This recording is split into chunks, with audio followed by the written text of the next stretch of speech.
Am I there on Facebook? Hi, I'm there on YouTube. That I can see. Am I on Facebook? I might be. I might be tricky to find on Facebook today. I am, as I said yesterday, I'm getting low on devices, so I am using a different device, but I think this one may be working. But if not, I did send an early link to the Facebook page for the live at YouTube reading today, and I think you can get there. I'm hoping. If not, you listen to this later, while we figure out this new phase of technology that we're all in. So welcome to Frankenstein Tea. I'm Kristen. I'm the director of the Island Free Library.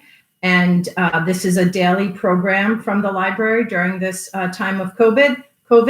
It's at 3 o'clock every day. I'm live somewhere, some places, sometimes more than one place.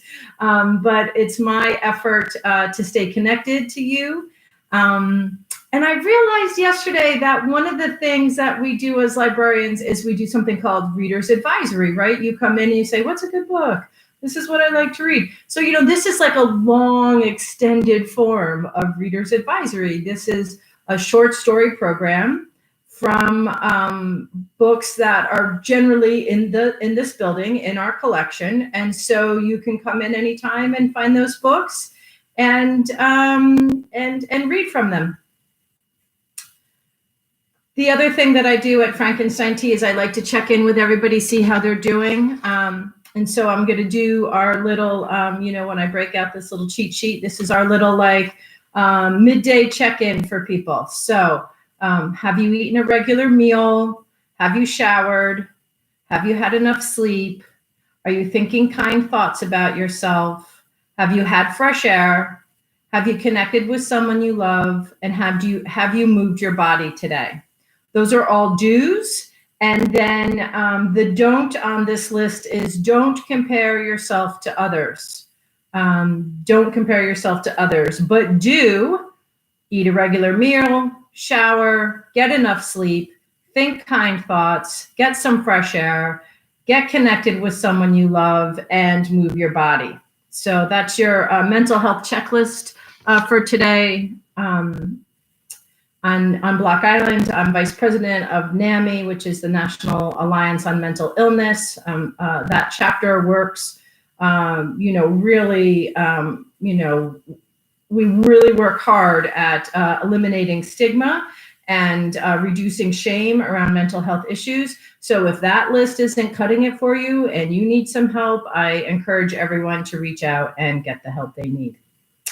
Okay, because maybe sitting here having tea with me is not just quite enough today. And that's totally understandable. This is, as everyone tells us every day, unprecedented times.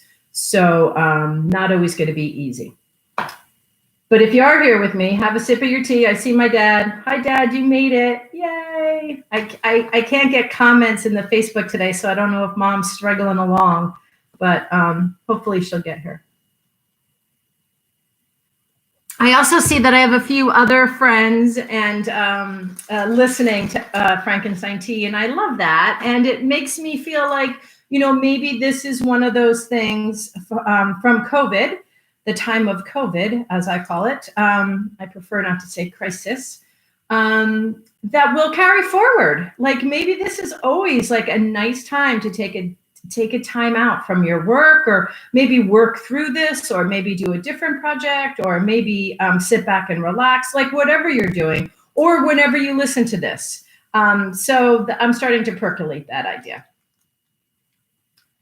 For today, for Frankenstein Tea, I'm reading from The Stories of Ray Bradbury. I don't know if that happens when the book goes in front of my face, you can hear me. The Stories of Ray Bradbury. Recommendation from my father.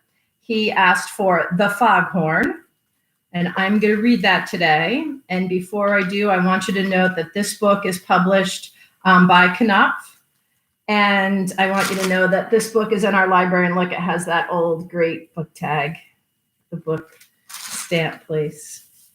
Love that. So this oldie is in our library, and it's been repaired. You can see it's been repaired, and it's It's, it's a big, thick one. So we'll see. I think I'm going to just place it here on my lap, although we'll see. Maybe I can lift it up so you can look. Okay, one more sip of tea.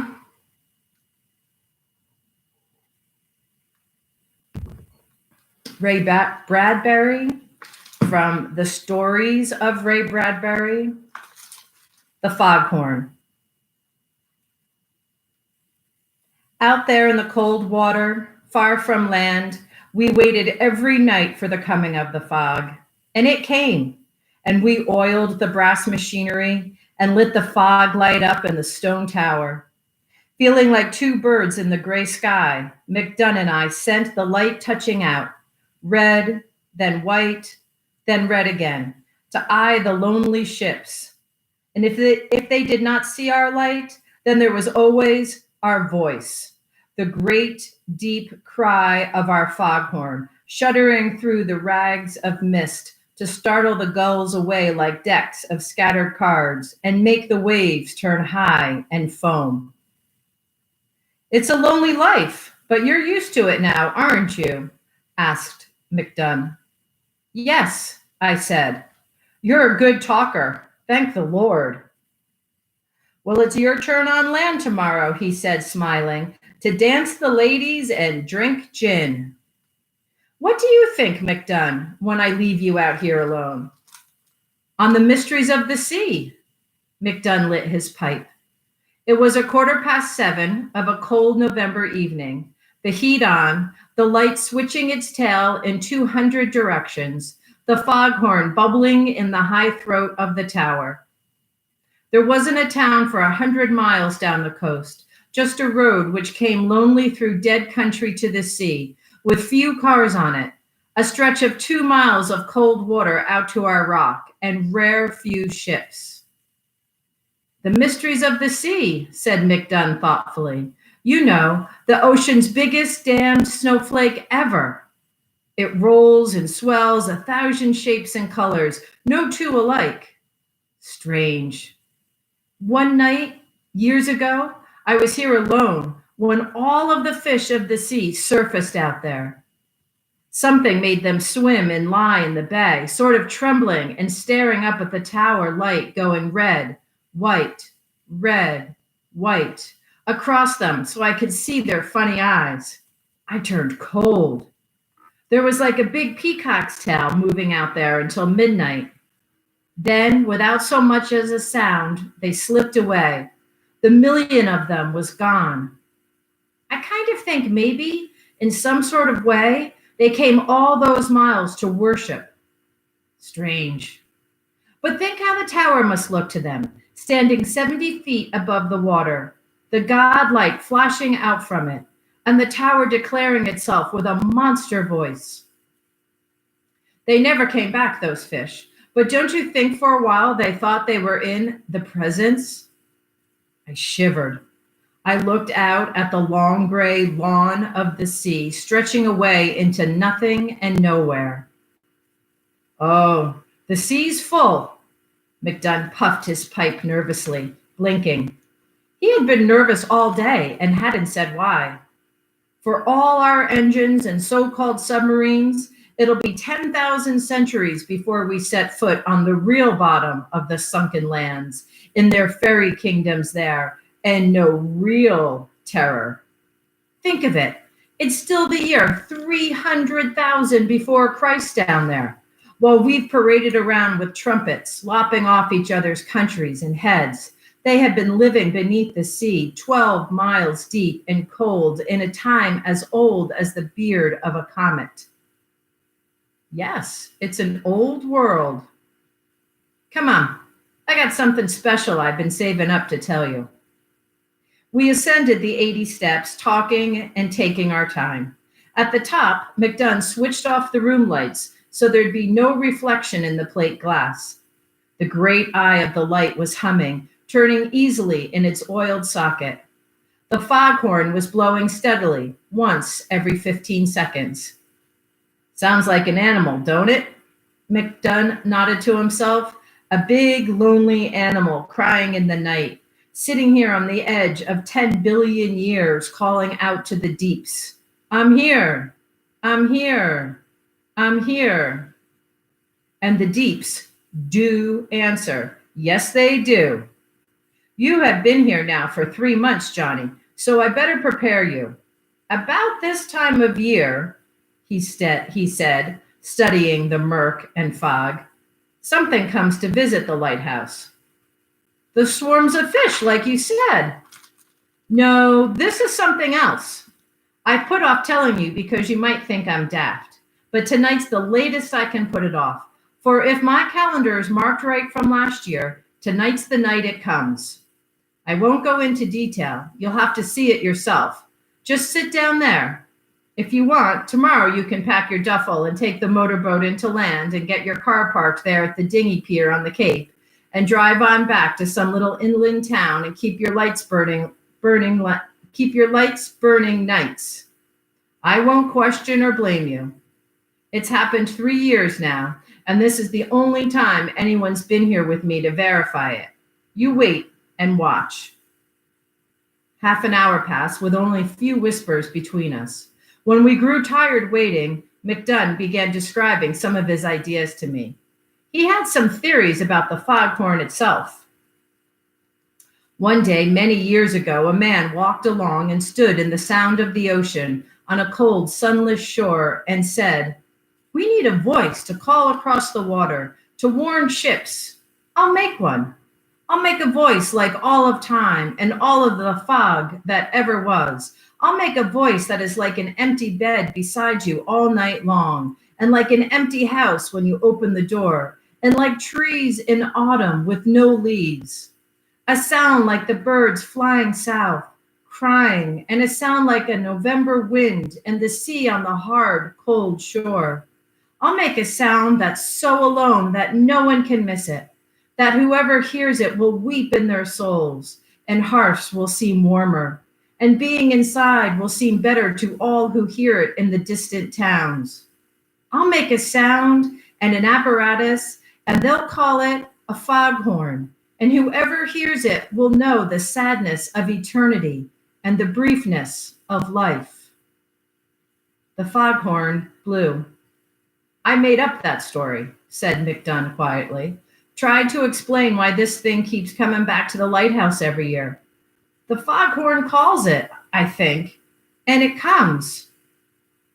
"But," I said, "Sss, sss," said McDunn. "There." He nodded out to the deeps. Something was swimming toward the lighthouse tower. It was a cold night, as I have said. The high tower was cold, the light coming and going, and the foghorn calling and calling through the raveling mist. You couldn't see far and you couldn't see plain, but there was the deep sea moving on its way about the night earth, flat and quiet, the color of mud gray. And here were the two of us alone in the high tower, and there, far out at first, was a ripple, followed by a wave, a rising, a bubble, a bit of froth. And then, from the surface of the cold sea came a head, a large head, dark-colored with immense eyes, and then a neck. And then, not a body, but more neck, and more. The head rose a full 40 feet above the water on a slender and beautiful dark neck. Only then did the body, like a little island of black coral and shells and crayfish, drip up from the subterranean. There was a flicker of tail. In all, from head to tip of tail, I estimated the monster at 90 or 100 feet. I don't know what I said. I said something. "Steady, boy, steady," whispered McDunn. "It's impossible," I said. "No, Johnny, we're impossible. It's like it always was 10 million years ago. It hasn't changed. It's us and the land that have changed, become impossible. Us." It swam slowly and with a great dark majesty out in the icy waters far away. The fog came and went about it, momentarily erasing its shape.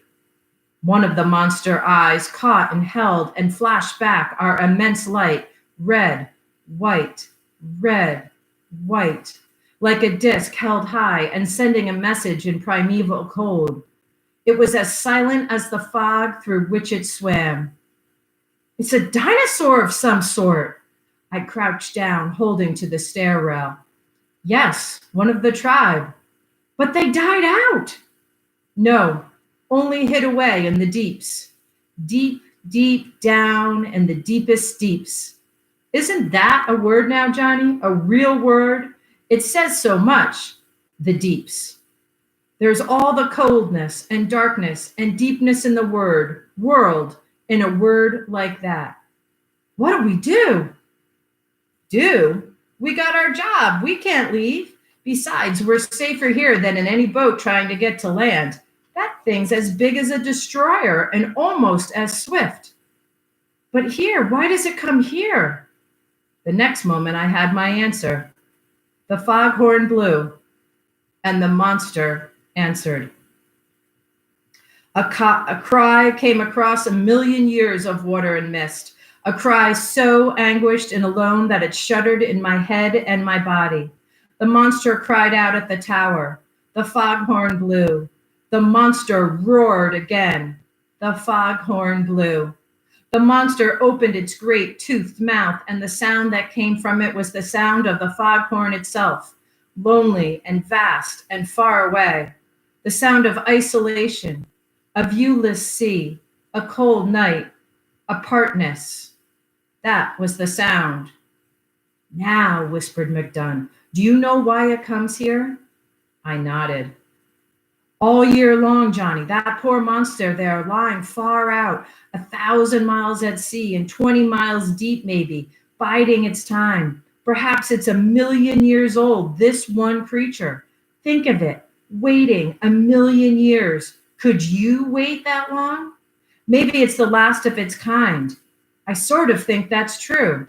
Anyway, here, come men on land and build this lighthouse 5 years ago and set up their foghorn and sound it, out toward the place where you bury yourself in sleep and see memories of a world where there were thousands like yourself. But now you're alone, all alone in a world not made for you, a world where you have to hide.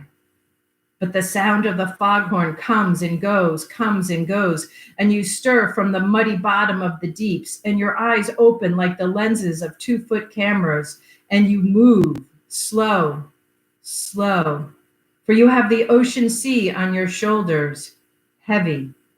But that foghorn comes through 1,000 miles of water, faint and familiar, and the furnace in your belly stokes up, and you begin to rise, slow, slow. You feed yourself on great slakes of cold and minnow, on rivers of jellyfish, and you rise slow through the autumn months, through September when the fog started, through October with more fog and the horn still calling you on. And then, late in November, after pressurizing yourself day by day, a few feet higher every hour, you are near the surface and still alive. You've got to go slow. If you surfaced all at once, you'd explode. So it takes you all of 3 months to surface and then a number of days to swim through the cold waters to the lighthouse. And there you are, out there in the night, Johnny, the biggest damn monster in creation.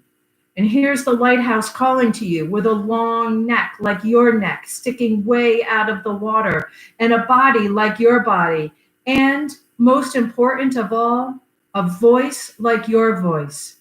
Do you understand now, Johnny? Do you understand? The foghorn blew. The monster answered. I saw it all. I knew it all. The 1,000,000 years of waiting alone for someone to come back who never came back. The 1,000,000 years of isolation at the bottom of the sea. The insanity of time there, while the skies cleared of reptile birds, the swamps dried on the continental lands, the sloths and saber-tooths had their day and sank in tar pits, and men ran like white ants upon the hills.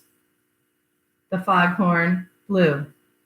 Last year, said McDunn, that creature swam around, round, and round, round, and round all night, coming too near, puzzled, I'd say, afraid, maybe, and a bit angry after coming all this way.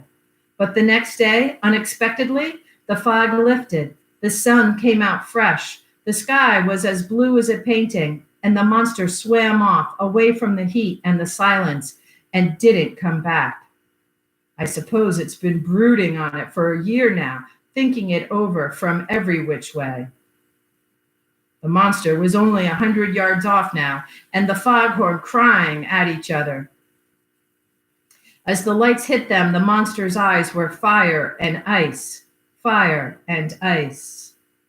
That's life for you, said McDunn. Someone always waiting for someone who never comes home. Always someone loving something more than that thing loves them. And after a while, you wanted to destroy whatever that thing is so it can't hurt you no more. The monster was rushing at the lighthouse. The foghorn blew. Let's see what happens, said McDunn. He switched the foghorn off. The ensuing minute of silence was so intense that we could hear our hearts pounding in the glassed area of the tower, could hear the slow grease turn of the light. The monster stopped and froze. Its great lantern eyes blinked. Its mouth gaped. It gave a sort of rumble like a volcano. It twitched its head this way and that, as if to seek the sounds now dwindled off into the fog. It peered at the lighthouse. It rumbled again. Then its eyes caught fire. It reared up, thrashed the water, and rushed at the tower, its eyes filled with angry torment. McDunn, I cried, switch on the horn. McDunn fumbled with the switch, but even as he flicked it on, the monster was rearing up. I had a glimpse of its gigantic paws, fish skin glittering in webs between the finger-like projections, clawing at the tower. The huge eye on the right side of its anguish head glittered before me like a cauldron into which I might drop, screaming. The tower shook. The foghorn cried. The monster cried. It seized the tower and gnashed at the glass, which shattered in upon us. McDunn seized my arm. Downstairs! The tower rocked and trembled and started to give. The foghorn and the monster roared. We stumbled and half fell down the stairs. Quick! We reached the bottom as the tower buckled down toward us. We ducked under the stairs into the small stone cellar. There were 1,000 concussions as the rocks rained down. The foghorn stopped abruptly. The monster crashed upon the tower. The tower fell.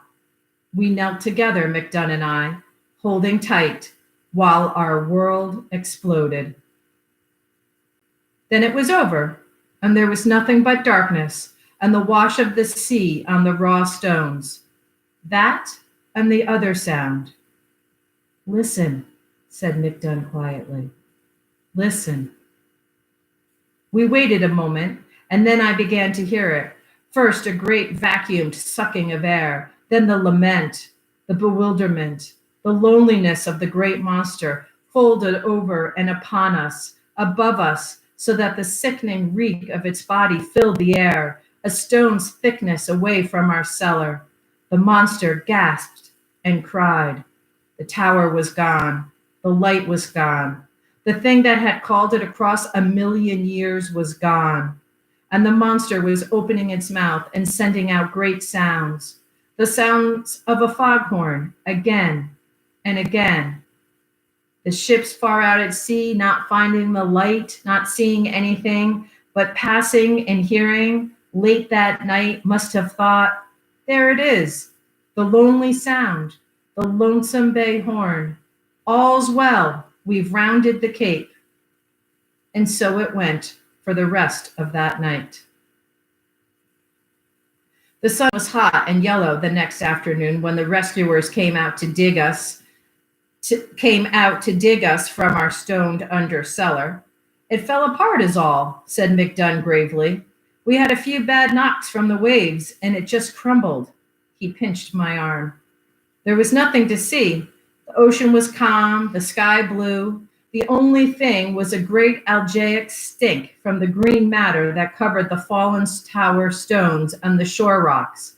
Flies buzzed about. The ocean washed empty on the shore. The next year, they built a new lighthouse. But by that time, I had a great job in a little town and a wife and a good small warm house that glowed yellow on autumn nights, the doors locked, the chimney puffing smoke.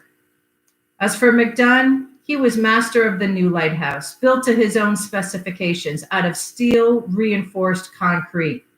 Just in case, he said. The new lighthouse was ready in November. I drove down alone one evening late and parked my car and looked across the gray waters and listened to the new horn sounding. Once, twice, 3, 4 times a minute, far out there, by itself. The monster? It never came back. It's gone away, said McDunn. It's gone back to the deeps. It's learned you can't love anything too much in this world. It's gone into the deepest deeps to wait another 1,000,000 years. Ah, the poor thing, waiting out there and waiting out there, while man comes and goes on this pitiful little planet, waiting and waiting. I sat in my car listening. I couldn't see the lighthouse or the light standing out in Lonesome Bay. I could only hear the horn, the horn, the horn. It sounded like the monster calling. I sat there wishing there was something I could say.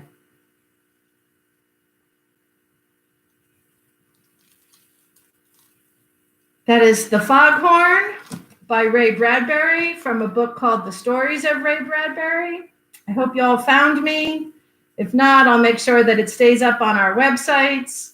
Have a great afternoon. I'll be back here tomorrow for Frankenstein Tea at 3 o'clock. Thanks a lot, everybody. Bye.